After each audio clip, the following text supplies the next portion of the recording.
Hello everybody, my name is Irene and welcome to my channel Leafing Around.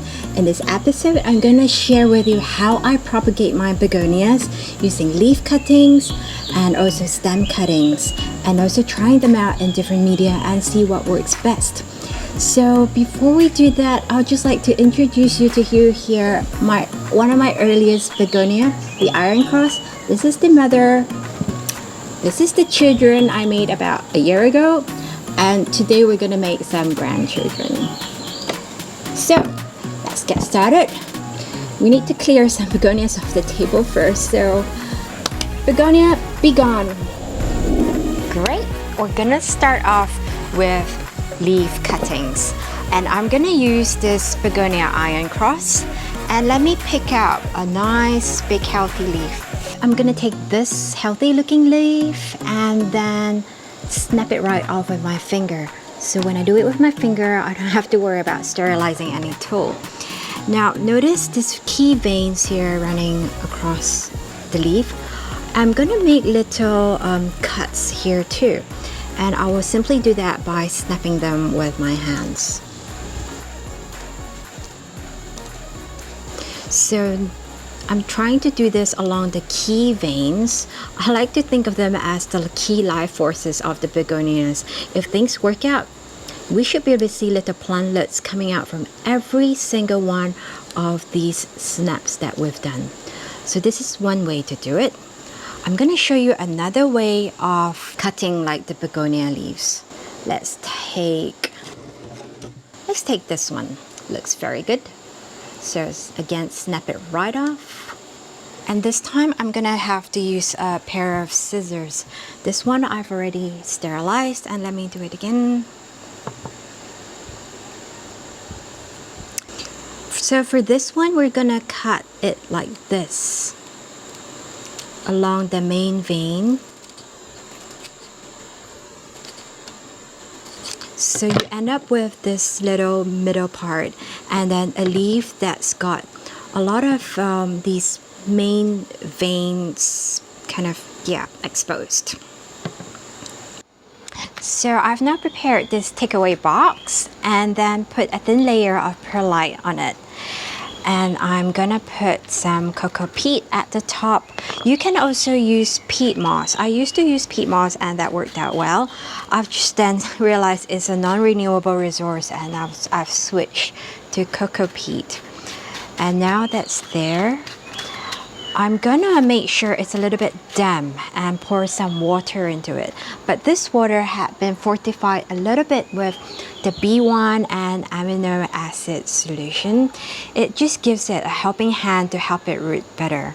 So very diluted form, and I would just kind of wet this potting media. Now there's no drainage hole because I feel none's required, but just make sure don't flood the thing, just make sure it's damp.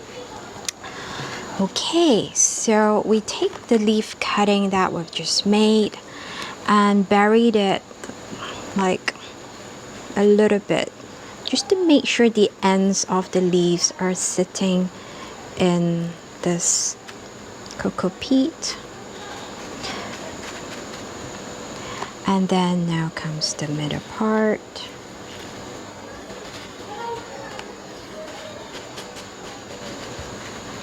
And then voila, we would just let it be, sit it out for a few weeks. And we do the same. Here I've pre-prepared this perlite and cocoa peat and put in this leaf cutting that we have. This one where we have broken in the bits along the key veins. And then we just stick it in there. And pour a bit of water.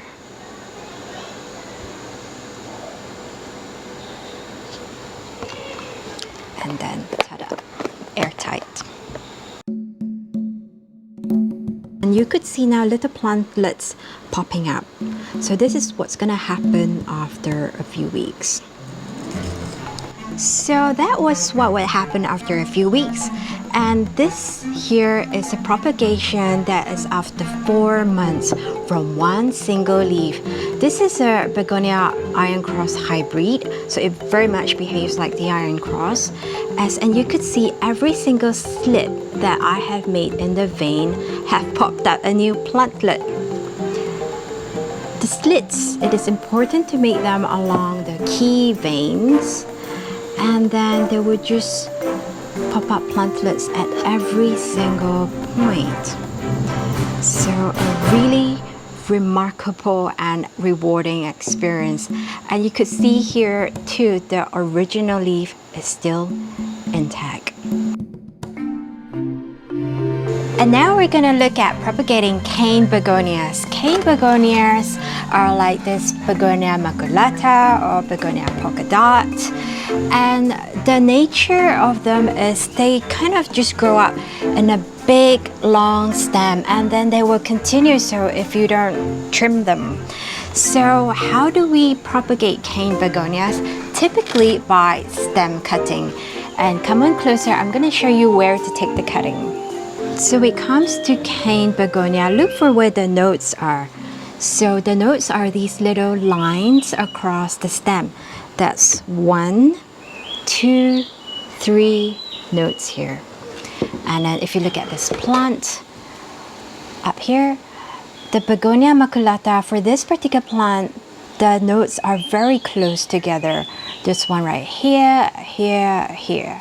So when we propagate them, we want to take a stem cutting of at least 2 nodes. Now I'm going to take a stem cutting from this begonia. There's 1, 2 node here. I'm going to take this cutting. So this is my begonia cutting, and usually I would take a couple of leaves off because I feel that if there's too many leaves, then too much energy has to go into maintaining the leaves. So I'm gonna drop this off. It's a little bit painful, but it's better for the rooting process. I'm gonna take this one off too. So now as you can see, we have 2 clear nodes where possible roots can come out from. And then I'm gonna take this new cutting and dip it in my rooting hormone. Just a wee dip. And for this one, I'm gonna try to root it in water. So all I have to do is just now plonk this in water and then make sure at least that 2 nodes would be immersed in the water. So that's one way of propagating a stem begonia. I'm now going to take another cutting from this Begonia Maculata up here. And let's see. I'm going to take a cutting off here where we have very nice tree notes. So this is the top cutting, and once again I'm going to take off a couple of leaves so that it is easier for the plant to root. So look here, we have actually 3 nodes. 1, 2, 3 possible nodes where the plant rooting can take place. And just to share with you another way to do this, I'm now gonna put it into a mix of perlite and cocoa peat. And then it's a little bit damp. I poured some water into it, and all I have to do is just put it in this mixture. So once again, I'm gonna help it a little bit out by putting in a very diluted form of water and this B1 amino acid to fortify it. Now I've made, and this cup doesn't have any drainage hole, so it's kind of like sitting in a semi-hydro kind of situation. And I'll make sure that this cup is deep enough so that the end of the stem isn't quite touching the water. So the water is about at this level. And what I'm gonna do is just, I'm gonna bag this up. So I'm thinking maybe the added humidity could help it root better. So while we put this aside, I'm going to show you what this can look like in about 3 weeks time. This is what I've done exactly 3 weeks ago. And now let's have a look. Let's open up and see whether we have roots already. Come closer now. So here I have just got one leaf, and then I've actually done a double cup in this case. So this one was with some holes in the cup, and then this was just holding enough water for it to keep hydrated at the bottom. You could do this too. Now come closer, take a look. I'm gonna pull it off gently to see if any roots have formed. Oh, beautiful, look at that. A lot of roots have formed. I'm really pleased about it. I didn't expect it to have so much roots. I think it's a really good idea if you use double cup, one with drainage holes, and then the other one that you could be certain what is the water level like.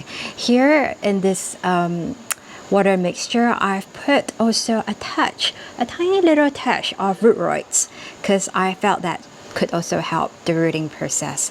So this way you can be sure that you know, the water level is not too high, and that you do have water in there when you are propagating the begonia. So there's two ways you could do it like this. Some people just chuck it straight into the soil, and that could work too. This way of propagating with water, a lot of people do this, but do remember to take it out from the water at some stage, because when it's propagating in water, it will start to develop kind of like water roots, where the roots are really fine. And then some people have problem then transitioning it from water to the soil. So I feel that this way would be much simpler. There is no transition needed by the begonia, because it is already sitting in pretty much the soil you want it to.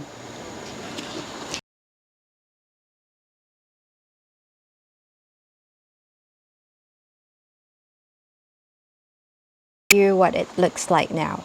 I've done it in two ways. One, I've just taken one leaf, and this is my propagation box, and that one leaf now has given me 3 baby leaves, so I'm really pleased about that. I've also tried to propagate this Eranjaya by cutting up the leaf. I know that I've said with cane begonia the stem cutting works better, but I've also experimented with just leaf cutting a few weeks ago. Let me find the correct box. Here it is. So here I've done this cutting. I've taken up the middle of the leaf, and it's unbelievable. I felt like it worked even better than the stem cutting just now.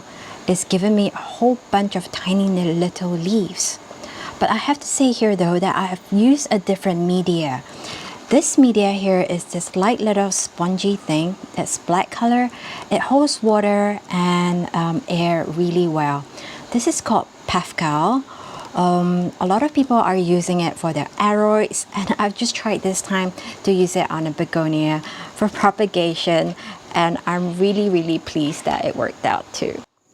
Okay, that's it everyone. I hope you've enjoyed this video, and if you like this sort of content, do click on the subscribe button, and happy propagating your begonia. Bye bye.